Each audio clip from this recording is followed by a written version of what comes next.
അങ്ങനെയാണ് കുട്ടികളെ ഞാൻ എങ്കിലും കണ്ടത്. ആലിസേ, ആന്റിക്ക് കുടിക്കാൻ വല്ലതും കൊടുത്ത? ഞാൻ എപ്പോഴും കൊണ്ടും.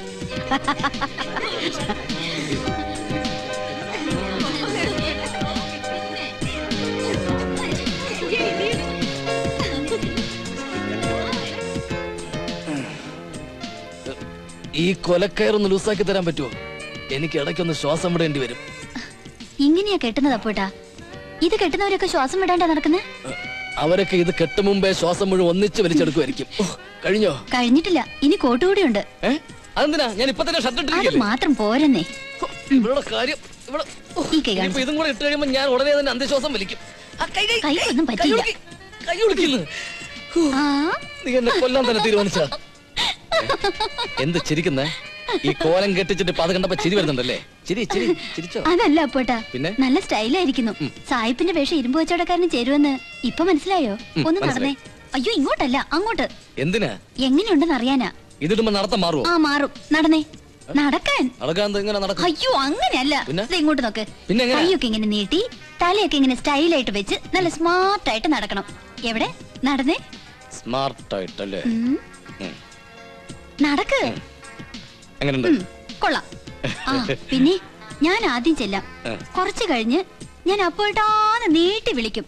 അപ്പൊ ദേ ഇങ്ങനെ എല്ലാവരും വിഷ് ചെയ്ത് ഇറങ്ങി വരണം. എന്റെ അപ്പോട്ടിനെ കണ്ട് ആളുകൾ അമ്പരന്ന് നിൽക്കുന്നത് എനിക്കൊന്ന് കാണണം.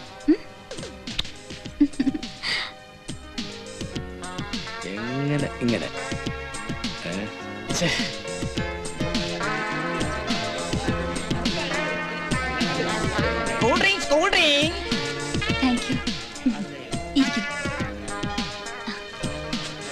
Renu, happy returns of the day. Thanks.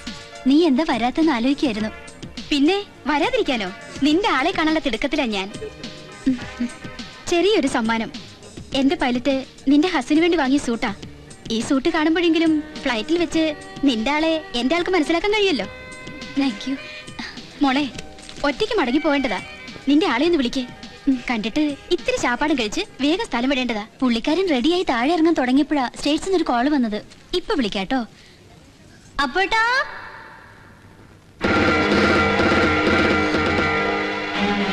എന്തായാലും പുള്ളിക്കാരൻ ഇങ്ങനെ ഈ വേഷത്തിൽ എന്നും ഇടാറുള്ള പാന്റും കോട്ടും മാറ്റി ഒരു നാടൻ വേഷത്തിൽ എല്ലാവരും മുന്നിൽ വരാന്ന് അപ്പോട്ട് എന്നോട് നേരത്തെ പറഞ്ഞിരുന്നു. വലിയ ബിസിനസ്സുകാരനാണെങ്കിലും ആള് വളരെ സിമ്പിളാ. അതെ, സായിപ്പിന്റെ വേഷം ഇരുമ്പ് കച്ചവടക്കാരൻ ചേരില്ല. അത് അപ്പോട്ടിന്റെ ഒരു കൂട്ടുകാരനെ കുറിച്ച് പറയായിരുന്നു. നിന്റെ ഹസ്ബൻഡിനെ പരിചയപ്പെടുത്തി തന്നില്ലല്ലോ. അല്ലെങ്കിൽ വേണ്ട, സെൽഫ് ഇൻട്രൊഡക്ഷൻ ആവാം. ഞാൻ നാൻസി സാമുവൽ. നാൻസി സാമുവൽ എന്ത് ചെയ്യുന്നു? രേണുവായി ഒരുമിച്ച് കോളേജിൽ പഠിച്ചിരുന്നാ. ഇപ്പൊ ഇവിടെ സെറ്റിൽഡാ. Husband Indian എയർലൈൻസിൽ പൈലറ്റാ. 5 അടി ഉയരം, ഒത്ത ശരീരം, നല്ല വെളുത്ത നിറം. മിസ്റ്റർ അപ്പുക്കുട്ടൻ ചിലപ്പോ കണ്ടിട്ടുണ്ടാവും. കാണാൻ ഒരു വഴിയില്ല. എന്റെ അടുത്ത് വേണ്ടി തമാശ. സദാ ഫ്ലൈറ്റിൽ യാത്ര ചെയ്യുന്ന ആളാണെന്ന് രേണു എന്നോട് പറഞ്ഞിട്ടുണ്ടല്ലോ. ഫ്ലൈറ്റില്ല, ഭൂമി കൂടി യാത്ര ചെയ്യാൻ തന്നെ എനിക്ക് പേടിയാ. പിന്നല്ലേ ആകാശത്തൂടി. എനിക്ക് ഒരു പഴയ സ്കൂട്ടുണ്ട്, ഞാൻ അതിലാ യാത്ര ചെയ്യാറ്. ലാംബി. മറ്റുള്ളവരുടെ മുമ്പിൽ വെച്ച് എന്നെ നാണം കെടുത്തിയപ്പോ തൃപ്തിയായില്ലേ അപ്പോട്ടിന്? നാണം കെടാൻ തുണി കൊടുക്കാതെ ഒന്നും അല്ലല്ലോ ഞാൻ അവരോട് മുമ്പിൽ പ്രത്യക്ഷപ്പെട്ടത്. നേരിയമംഗലത്ത് വീട്ടിൽ അപ്പുക്കുട്ടൻ അസൽ അപ്പുക്കുട്ടനായിട്ട് തന്നെയാ വന്നത്. ഇല്ല, എന്റെ ജീവിത അവസാനം വരെ ഞാൻ ഈ നാണക്കേട് മറക്കില്ല. മറക്കാതിരിക്കാനും വേണ്ടി അത്ര വലിയ പ്രശ്നമൊന്നും ഇവിടെ സംഭവിച്ചില്ലല്ലോ. നീ കെട്ടിത്തന്ന ആ വേഷം എനിക്ക് തീരെ ചേരുന്നില്ല. അതാണ് എനിക്ക് ചേരുന്ന ഈ വേഷം ഇട്ടുകൊണ്ട് ഞാൻ അങ്ങോട്ട് വന്നത്. കേട്ടില്ലേ ആ കോലത്തിൽ അങ്ങോട്ട് വന്നപ്പോ അവിടെ ഉണ്ടായിരുന്നവരൊരു ചിരി. എന്റെ തൊലി ഉരിഞ്ഞു പോയി. സാരമില്ല, ഉരിഞ്ഞു പോയ തൊലി വീണ്ടും വരും. പിന്നെ ചിരിയുടെ കാര്യം, സ്വന്തം അമ്മയ്ക്ക് ഭ്രാന്ത് പിടിച്ചാലും അത് കണ്ട് ഇന്ന് ചിരിക്കുന്ന മക്കളുണ്ട് ഇവിടെ. ഈ കവളൊന്ന് കോഷ്ടിച്ച് പല്ലിങ്ങനെ പുറത്ത് കാണിച്ച അതിന്റെ പേരാ ചിരി. അതിലൊന്നും വലിയ അർത്ഥമില്ലെന്ന് ആദ്യം നീ മനസ്സിലാക്ക്. എന്തിനും ഏതിനും അപ്പോട്ടിന് മറുപടി പറയാൻ അറിയാം. പക്ഷെ ഞാനാണ് അവിടെ തളർന്നെന്ന് അപ്പോട്ട് മനസ്സിലാക്കിയില്ല. നീ ഇങ്ങനെ ചൂടാവുന്ന എന്താന്നൊക്കെ എനിക്ക് നന്നായിട്ട് അറിയാം. നീ ക്ഷണിച്ച അതിഥികളിൽ നിന്റെ ആ ഡോക്ടർ വന്നില്ല, അതല്ലേ കാര്യം? ഡോക്ടർ എന്റെ ആരാ? ഞാൻ ക്ഷണിച്ചവരൊക്കെ എന്റെ ആരാ? അവരുടെ ആർഭാടം കാണാനോ അവരുമായി ചങ്ങാത്തം കൂടാനോ അല്ല ഞാൻ അവരെ ക്ഷണിച്ചത്. പിന്നെ എന്തിനാ ക്ഷണിച്ചത്? എന്റെ ഭർത്താവിനെ, എന്റെ അപ്പോട്ടിനെ എല്ലാവരുടെയും മുന്നിൽ അന്തസ്സായി പ്രദർശിപ്പിക്കാനായി ഞാൻ ഒരുങ്ങിയത്. പ്രദർശിപ്പിക്കാൻ ഞാനൊന്ന് പ്രദർശന വസ്തുവോ? ഏതൊരു ഭാര്യ ആഗ്രഹിക്കുന്നത് ഞാൻ ആഗ്രഹിച്ചുള്ളൂ. നിന്റെ ഒരു ആഗ്രഹത്തിനും ഞാൻ ഇതുവരെ തടസ്സം നിന്നിട്ടില്ലല്ലോ. ഈ ചെറിയൊരു കാര്യം നീ ഇത്ര വലിയ പ്രശ്നമൊക്കെ ഞാൻ ഓർത്തില്ല. ക്ഷമിക്ക്. ഇനിയും വെഡിങ് ആനിവേഴ്സറികൾ വരില്ലേ? നമുക്ക് ഒരു കൊച്ചപ്പുക്കുട്ടം പറക്കട്ടെ. അവനെ നീ ആഗ്രഹിക്കുന്ന പോലെ പാന്റും സൂട്ടും കോട്ടും ഒക്കെ ഇട്ട് വലിയൊരു ടൈയും ഒക്കെ കെട്ടി അസലൊരു സായിപ്പ് കുട്ടിയായിട്ട് വളർത്തണം. പോരെ? ചിരിക്കടോ, ചിരിക്കടോ.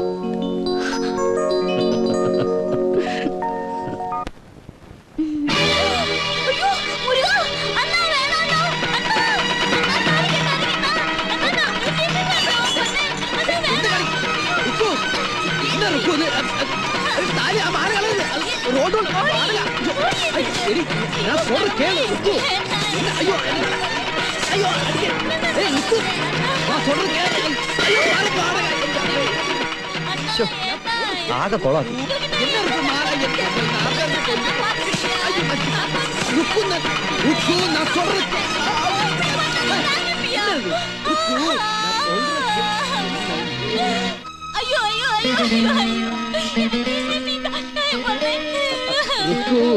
ഇത് ഷൂട്ടിംഗ് ആക്ച്വലി அது பாரு கேமரா லைட்டு HMI நான் சொல்றது கேளுடா போது இருக்கு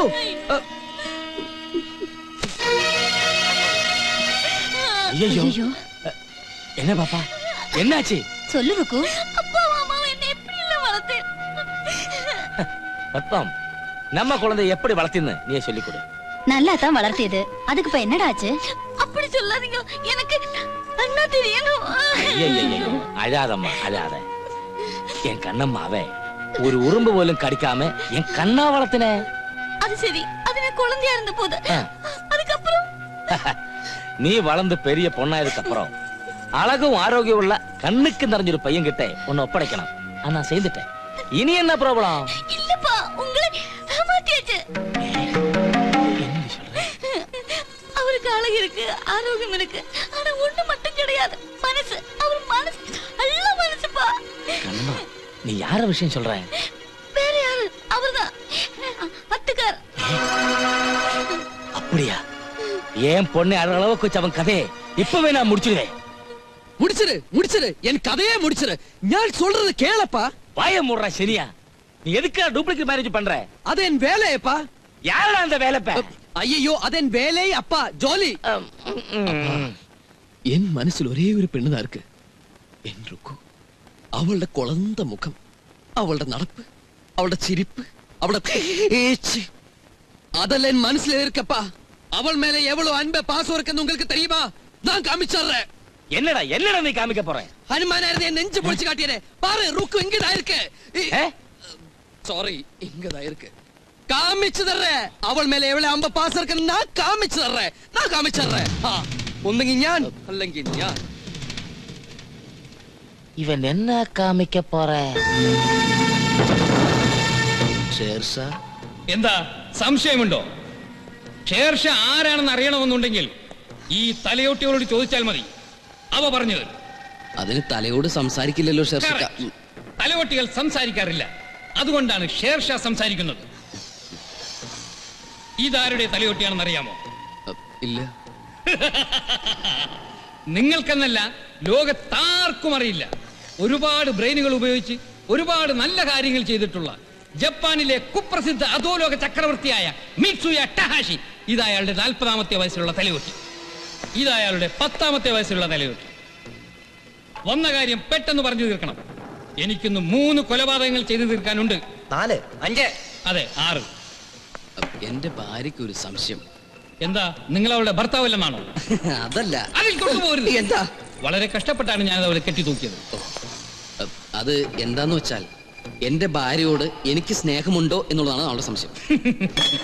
അപ്പോ ഞാൻ അവളെ കൊന്നു തരണം അല്ലേ? അയ്യോ, കൊല്ലൊന്നും വേണ്ട. പിന്നെ എന്റെ ഭാര്യയോട് എനിക്കുള്ള സ്നേഹം കാണിക്കാൻ വേണ്ടി എന്തെങ്കിലും ചെറിയൊരു മാർഗം. ഒരു കാര്യം ചെയ്യാം.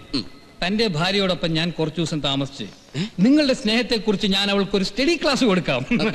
അതൊന്നും വേണ്ട, വഴി ഞാൻ പറഞ്ഞുതരാം. വഴി നിങ്ങൾക്കറിയാമെന്നുണ്ടെങ്കിൽ പിന്നെ എന്തിനാ ഇങ്ങോട്ട് വന്നത്? ഞാൻ പറയുന്ന കേൾക്ക്. ഗർഭിണിയായ എന്റെ ഭാര്യയും ഞാനും കൂടി നാളെ അമ്പലത്തിൽ പോകുന്നു. ഗർഭിണിയായ ഭാര്യയും കൊണ്ട് അമ്പലത്തിലേക്കല്ല, ഹോസ്പിറ്റലിലേക്കാണ് പോകേണ്ടത്. എന്റെയൊക്കെ ഒന്ന് ശ്രദ്ധിക്ക്. ഞാനും ഭാര്യയും കൂടി നടന്നു വരുമ്പോൾ ഇക്കവളെ ഉപദ്രവിക്കുന്ന പോലെ അഭിനയിക്കണം, കയറി പിടിക്കണം. ഇത്ര ചെറിയ കാര്യങ്ങൾക്കൊന്നും ഷേർഷ പോകാറില്ല. ഒരു കാര്യം ചെയ്യാം, എന്റെ ശിഷ്യൻ ബൂർഷായി വിടാം. അയ്യോ അതൊന്നും പറഞ്ഞാൽ പറ്റൂല. ഈ പണിക്ക് വേറെ ആരെ നോക്കിയിട്ട് കിട്ടിയില്ലേക്കാം. അഡ്വാൻസ് വെച്ചേ. എന്റെ ലൈഫിന്റെ പ്രശ്നം നാളെ വരണം. ശരി, അത്ര നിർബന്ധമാണെങ്കിൽ നാളെ നിങ്ങൾ പറഞ്ഞ റോഡിൽ ഈ മഞ്ഞ ഹെൽമെറ്റും ധരിച്ച് ഞാൻ അവിടെ ഉണ്ടാകും. ശരി, നിൽക്കൂ. ഷേർഷയ്ക്ക് ജാതിയില്ല, മതമില്ല, പക്ഷേ മുസ്ലിമാണ്. അത് നന്നായി. പൊക്കോളൂ.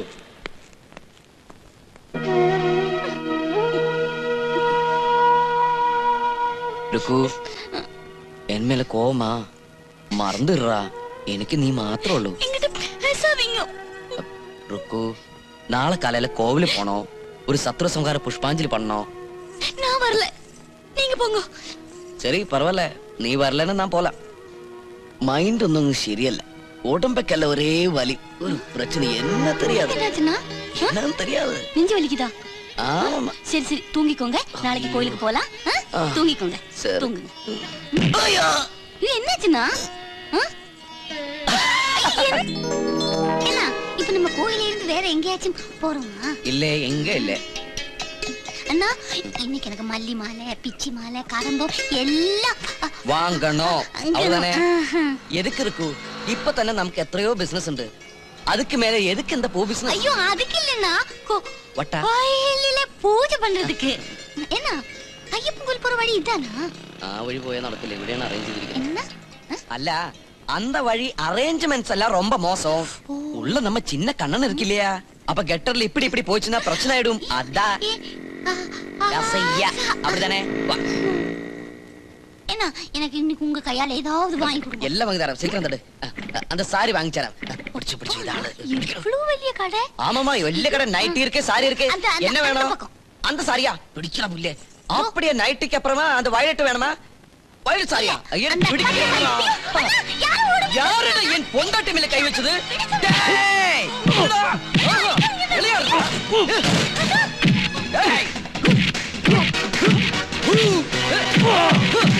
பொண்டாட்டி மேல கை வைக்கிறதா? யாரும் தெரியுமா? எப்படி இருக்கு பாரு.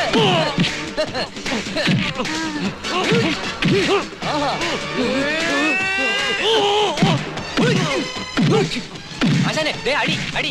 நிறுத்து நிறுத்து நிறுத்து.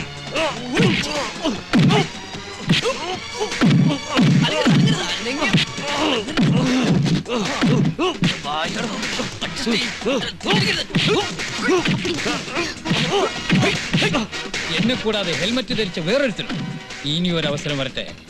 തൽക്കാലം നമ്മൾ രക്ഷപ്പെട്ടു അല്ലേ ആശാനെ? ഷേർഷയ്ക്ക് ജാതിയില്ല, മതമില്ല, പക്ഷെ ക്രിസ്ത്യാനിയാണ്.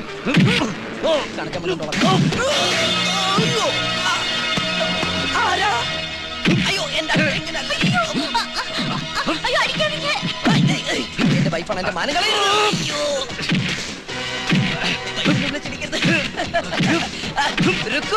ഫ്രണ്ട് എന്നെ കണ്ട പിന്നെ നിലത്ത് നിർത്തൂല്ല.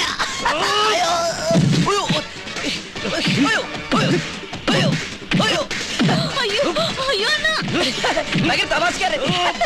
ഇടിച്ചാണ്.